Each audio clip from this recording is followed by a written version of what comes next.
Hello दोस्तों, कैसे हैं। मैं प्राण सर फिर से आपके साथ। आज हम लोग देखेंगे क्लास 12 का। ये है क्लास 12 का चैप्टर सॉल्यूशन। टॉपिक का नाम है, ये क्लास 12 है। क्लास 12 का सॉल्यूशन टॉपिक है। ये केमिस्ट्री का टॉपिक है। इसमें देखेंगे सॉल्यूशन चैप्टर्स।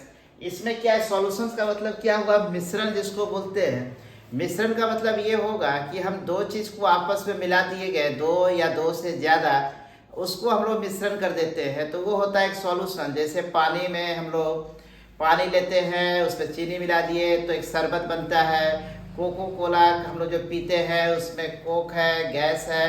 तो ये क्या होता है, एयर सॉलिड सॉलिड गैस का फॉग बनता है, स्मोक बनता है। तो ये सब क्या एक सॉल्यूशंस होता है। तो इसमें कुछ टाइप्स भी देखेंगे, तो एक एक करके हम लोग देखते हैं वन बाय वन टॉपिक को शुरुआत से, कि सॉल्यूशंस होता क्या है, कैसे हम सॉल्यूशंस को कितनी मात्रा में, अगर कोई क्वांटिटी अगर कम मात्रा में है तो उसको क्या बोलते हैं, जो अधिक मात्रा पे है उसको क्या मिलते हैं, और टोटल दोनों को मिला देते हैं तो क्या बनता है। तो चलते हैं वन बाय वन करके। जैसे पहला है कि मिक्सिंग टू और more than two substances is homogeneous, this mixtures is called solution. मतलब दो या दो से अधिक सबस्टेंसेस को जब हम लोग आपस में होमोजेनस अच्छी तरीके से जब मिला देते हैं तो वो कहलाता है सॉल्यूशंस। जैसे शुगर सॉल्यूशन। शुगर सॉल्यूशन मतलब चीनी का घोल है, चीनी को पानी में मिलाया गया है। ब्रास है, कॉपर एंड जिंक को जब मिला देते हैं तो वो ब्रास बनता है। अब एक टर्म जो आएगा वो बाइनरी सॉल्यूशन। बाइनरी का नाम से मतलब है कि यहाँ पे दो सॉल्यूशंस मिलाया गया है। It is a homogeneous mixture of to substances. दो सब्सटेंसेस को मिलाकर बनाया गया है ये होमोजेनस मिक्सचर। दूसरा है टर्नरी सॉल्यूशन। टर्नरी मतलब तीन। It is the homogeneous mixture of the three substances को मिलाकर कंप्लीट किया गया है। अब एक शब्द आएगा सॉल्यूट। सॉल्यूट का मतलब क्या होगा, जिसकी क्वांटिटी कम होती है। जैसे हम लोग शरबत बनाते हैं, शरबत में हम लोग क्या करते हैं, पानी दे दिए, पानी में ऊपर से हम लोग चीनी गिरा देते हैं, 1 चम्मच 2 चम्मच, फिर उसमें से दोनों को मिला देते हैं तो सॉल्यूशन तैयार होता है शरबत का। तो उसमें जो कम मात्रा पे जो चीनी मिलाया गया था वो कहलाता है solute. In A solution form by two components, दो कंपोनेंट से फॉर्म हुआ था चीनी और पानी से, form two components having the same physical state. Physical state दोनों का क्या था, same. One with low quantity, कोई उन दोनों में से जो एक कम लो क्वांटिटी का था वही कहलाता है सॉल्यूट। तो अगर बात करें शरबत में चीनी और पानी में, तो चीनी और पानी में सॉल्यूट कौन था, तो वो था चीनी। Solvent. In a solution formed by the two components having the same physical state, one is excess is called solvent. और जिसकी मात्रा चीनी और पानी के सॉल्यूशंस में जिसकी मात्रा ज्यादा थी वो कहलाता है सॉल्वेंट। और इस दोनों को मिलाते हैं तो इसमें क्या होगा, एक होता है सॉल्यूट जिसकी मात्रा कम था, दूसरा होता है सॉल्वेंट, और इस दोनों को मिला के बनाते हैं सॉल्यूशन। सॉल्यूट प्लस सॉल्वेंट बनता क्या है, सॉल्यूशन।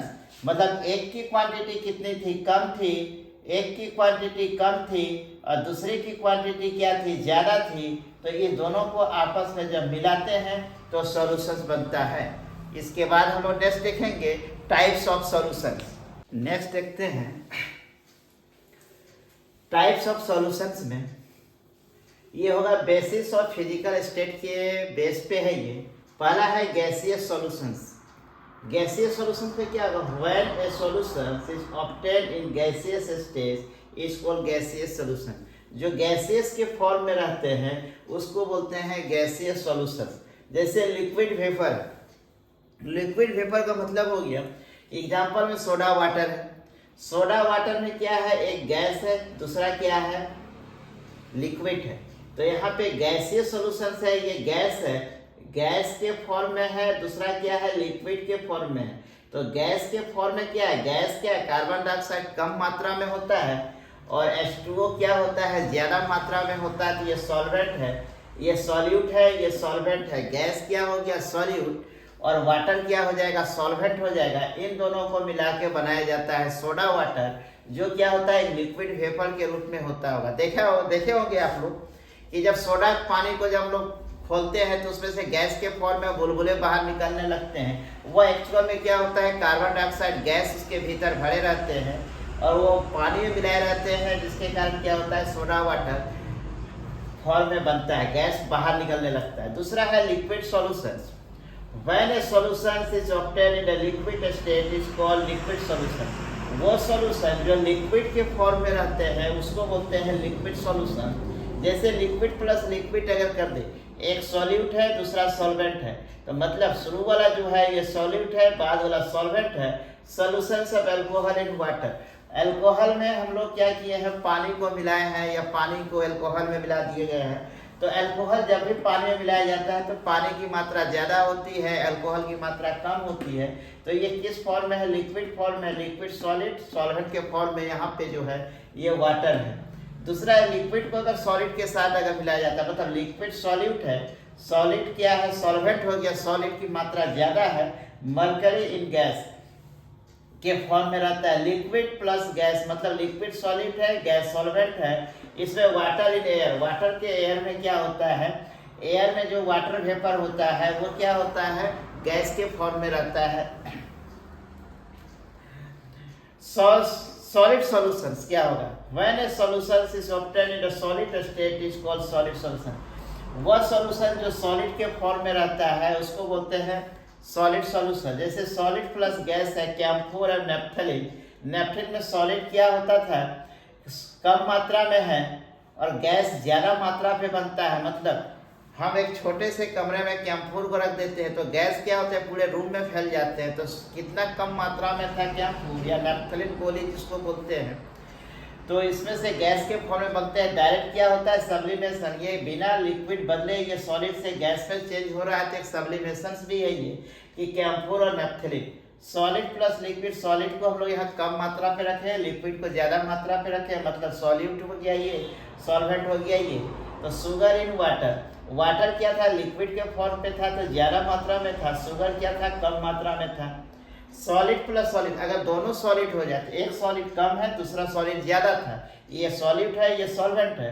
एलॉय जिससे बनता है जिंक इन कॉपर, जिंक की मात्रा को हम लोग कम रखें, कॉपर की मात्रा को ज़्यादा रखें तो इससे ब्रास बनता है। Copper in aluminium, copper in gold में कॉपर की मात्रा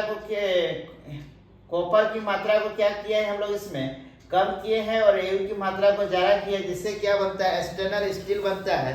एक्सटर्नल स्टील से हम लोग क्या करते हैं, बर्तन जो बनते हैं, जिससे हम लोग बर्तन जो बनते हैं एक्सटर्नल स्टील के बर्तन, वो इससे बनते हैं। तो ये सॉलिड फॉर्म में था, ये लिक्विड फॉर्म में था, ये गैसेस फॉर्म के फॉर्म में था।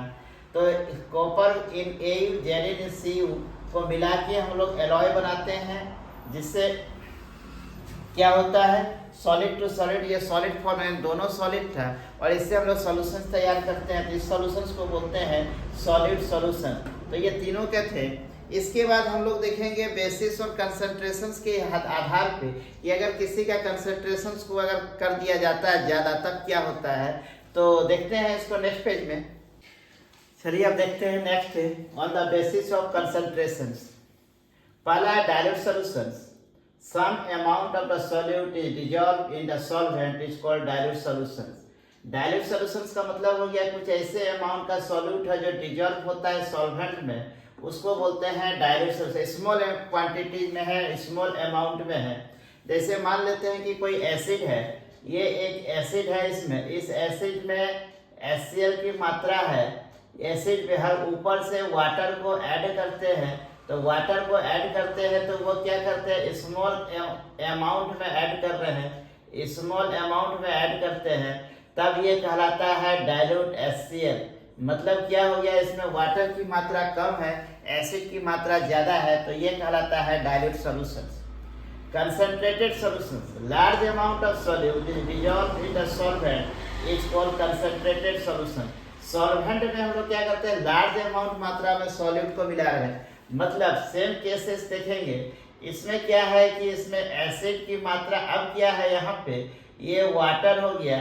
इस वाटर में जब हम लोग एसिड की मात्रा को ज्यादा कर देते हैं, मतलब HCl की मात्रा को हम लोग ज्यादा करते हैं, पानी की मात्रा कम होती है, तो इस कंसंट्रेशन को बोलते हैं कंसंट्रेटेड HCl या कॉन्क HCl बोला जाता है, जिसमें एसिड की मात्रा ज्यादा है और पानी की मात्रा कम होती है।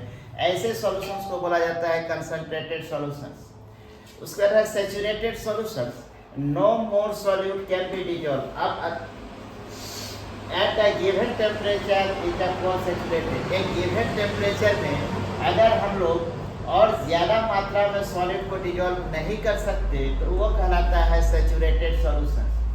अनसैचुरेटेड में क्या होगा, कुछ सॉल्यूशंस क्या होंगे, डिजॉल्व हो जाएंगे गिवन टेम्परेचर में, और वो कहलाते हैं unsaturated solutions. Super saturated solution के एक्सेस ऑफ सॉल्यूट डिजॉल्व है, ज्यादा मात्रा पे सॉल्यूट क्या होता है, डिजॉल्व हो रहा है, क्या भी प्रेजेंट ऑफ सैचुरेटेड सॉल्यूशन, किसके प्रेजेंट में, सैचुरेटेड सॉल्यूशंस के प्रेजेंट में जब सॉल्यूट एक्सेस सॉल्यूशन डिजॉल्व हो जाता है तो वो कहलाता है सुपर सैचुरेटेड सॉल्यूशंस। इसके बाद हम इस लोग का कंसंट्रेशन निकालने का देखेंगे कि टेम्परेचर में परसेंटेज कैसे निकलता है, और उससे रिलेटिव एक न्यूमेरिकल को भी देखते हैं। तो देखते हैं उसको नेक्स्ट पेज में। चलिए देखते हैं method of expressions concentration of solutions को कैसे करेंगे। परसेंटेज निकालना पहले सीखेंगे। पार्ट्स ऑफ सॉल्यूट्स डिजॉल्व पर 100 पार्ट्स ऑफ सॉल्यूशंस, मतलब पहला लिखेंगे कि परसेंटेज में parts of solute dissolve 100 parts में सॉल्यूशंस में किस प्रकार से सॉल्यूट्स का हम परसेंटेज निकालते हैं। परसेंटेज वेट बाय वॉल्यूम, मतलब इस कंडीशंस पे क्या करेंगे, परसेंटेज अगर दोनों सॉल्यूशंस पे है, मतलब कि हमारा सॉल्यूट और सॉल्यूशन दोनों क्या है, लिक्विड फॉर्म में है, तब हम लोग इसका परसेंटेज वॉल्यूम फॉर्म में कैसे निकालेंगे कि क्वेश्चन है 30 ml ethyl alcohol is dissolve in 270 ml water. बोल रहा है कि 30 मिली ml जो है वह इथाइल अल्कोहल डिजॉल्व है 270 ml वाटर में। कैलकुलेट करना है परसेंटेज इथाइल अल्कोहल का। तब इसमें हम लोग क्या करेंगे, सॉल्यूट क्या है इसमें हम लोग को देखेंगे। इसमें सॉल्यूट क्या दिया हुआ है, 30 ml है। फॉर्मूला के हिसाब से सॉल्यूट पहले निकाल लेते हैं। सॉल्यूट क्या है, 30 ml सॉल्यूट है। सॉल्यूशन वॉल्यूम ऑफ सॉल्यूशन कितना है, 2 डिजॉल्व हुआ है वाटर, कितने वाटर में, 270। तो ये क्या होगा, सॉल्यूशंस हो गया। तो सॉल्यूशंस कितना हो जाएगा, 270 वाटर में डिजॉल्व है 30, तो 30 प्लस 270 तो टोटल हो जाएगा ये 300 ml क्या हो जाएगा, सॉल्यूशंस मेरा हो जाएगा। 30 ml क्या था, 30 ml हमारा सॉल्यूट था, इथाइल अल्कोहल था। ये किसमें डिजॉल्व है, वाटर में। 270 ml वाटर था, दोनों को ऐड कर देंगे तो टोटल सॉल्यूशंस कितना मिलेगा, 300 ml। तो हम इसका निकालना क्या करना है, calculate of percentage of ethyl alcohol. तो लिखेंगे percentage of ethyl alcohol. Ethyl alcohol कितना हो जाएगा परसेंटेज इसका, फार्मूला बैठाएंगे volume of solute. Volume of solute कितना है, 30 डिवाइड में वॉल्यूम ऑफ सॉल्यूशंस कितना निकल के आया, 300 मल्टीप्लाई में परसेंटेज है 100 कर देंगे। 0 से 0 कैंसिल करो, इस 0 से इस 0 कैंसिल करो, 3 से 3 कैंसिल करते हैं तो परसेंटेज ऑफ कितना होता है, 10। कितना बच गया, 10। तो परसेंटेज ऑफ इथाइल अल्कोहल कितना आ जाता है, 10 हो जाता है। परसेंटेज ऑफ इथाइल अल्कोहल 10% हो गया। 10% कितना है इसका, 10% इसका हो जाता है। इथाइल अल्कोहल का जो परसेंटेज है इस 300 ml और 270 ml वाटर में डिजॉल्व में, तो इथाइल अल्कोहल का जो सॉल्यूशन में परसेंटेज है वह 10% का है। उसी तरह से अब दूसरा इसका पार्ट है परसेंटेज ऑफ वेट। अगर निकालना है, ये तो हमने परसेंटेज ऑफ वॉल्यूम निकाले थे। अब अगर हम परसेंटेज ऑफ वेट को कैलकुलेट करते हैं तो परसेंटेज इक्वल टू होगा मास इनटू सॉल्यूट डिवाइड में volume plus volume of solutions in ml है, उसको ml मिलीलीटर में 100 से मल्टीप्लाई करें तो calculate the percentage of H2SO4 sulphuric acid है इन सॉल्यूशंस हैविंग 40 ग्राम H2SO4 तो 100 ml सॉल्यूशंस में है। तो यहाँ पे सॉल्यूट क्या है, सॉल्यूट जो सबसे कम होता है वह सॉल्यूट है। सॉल्यूशंस में लिख लेंगे, सॉल्यूशन में ये भी सॉल्यूशन था, ये भी सॉल्यूशन था इसका। तो इस सॉल्यूशंस में देख लेंगे, सॉल्यूशन में क्या हो रहा है कि सॉल्यूट क्या दिया हुआ था, 40 ग्राम दिया हुआ था H2SO4, और यहाँ पे सॉल्यूशंस कितना है, 1000 ml है, तो सॉल्यूशन डायरेक्ट दिया हुआ है ये 1000 ml, ml नहीं ml, मिलीलीटर में हो रहा है, सॉरी हम ml बोल रहे थे लेकिन ml है, मिलीलीटर में है। तो डायरेक्ट हम इसको फार्मूला में कैलकुलेट कर देंगे, तो इसमें से हमारा क्या हो जाएगा, परसेंटेज निकल जाएगा। तो परसेंटेज अब किसका निकालना था, परसेंटेज अब H2SO4 का निकालना था। इन सॉल्यूशन 40% था, तो परसेंटेज का निकालेंगे, परसेंटेज इक्वल टू कर देते हैं, परसेंटेज कितना निकल जाएगा, मास ऑफ सॉल्यूट कितना था 40 डिवाइड में सॉल्यूशन कितना था 1000 मल्टीप्लाई में 100, एक जीरो से एक जीरो कैंसिल करो, दो जीरो से दो जीरो कैंसिल हो गया, तो 4% क्या हो जाएगा, इसका परसेंटेज निकल जाएगा, किसका वेट है टोटल इसका। यहाँ पे क्वेश्चन में समझना है कि यहाँ पे ml लिखा हुआ है, तो क्वेश्चन में ml था, तो हमको ये फार्मूला यूटिलाइज करना है। अब यहाँ पे देखो वॉल्यूम लिखा हुआ है, dissolve in ml, calculate the ethyl alcohol in the solutions, तो यहाँ पे 30 ml है ये वाला, और ये दोनों ml में था, तो मतलब क्या हुआ, यहाँ पे ग्राम में है, जो 40 ग्राम H2SO था ये मास का डिपेंड कर रहा था, यहाँ पे मास है ग्राम में है, ये ग्राम में था, ग्राम को हम लोग रिप्रेजेंट करते हैं किसमें, मास में। यहाँ से क्वेश्चन को समझना होगा कि यहाँ पे ग्राम में है तो ये मास है, नीचे वाला ml था तो ये वॉल्यूम था, तो हम इस फॉर्मूला को यूटिलाइज करेंगे। यहाँ पे ml और ml दोनों क्या है, लिक्विड फॉर्म में है, तो मतलब ये वॉल्यूम दिया हुआ था ml, मतलब तो ml से हम लोग क्या करेंगे, कैलकुलेशन कर देंगे, ये वाला निकालना है, वॉल्यूम हमको इसमें से निकालना है परसेंटेज का। आई होप आपको ये समझ गए होंगे। तो इसके बाद का जो टॉपिक होगा उसको हम लोग नेक्स्ट टॉपिक पे देखेंगे, तब तक के लिए थैंक्स।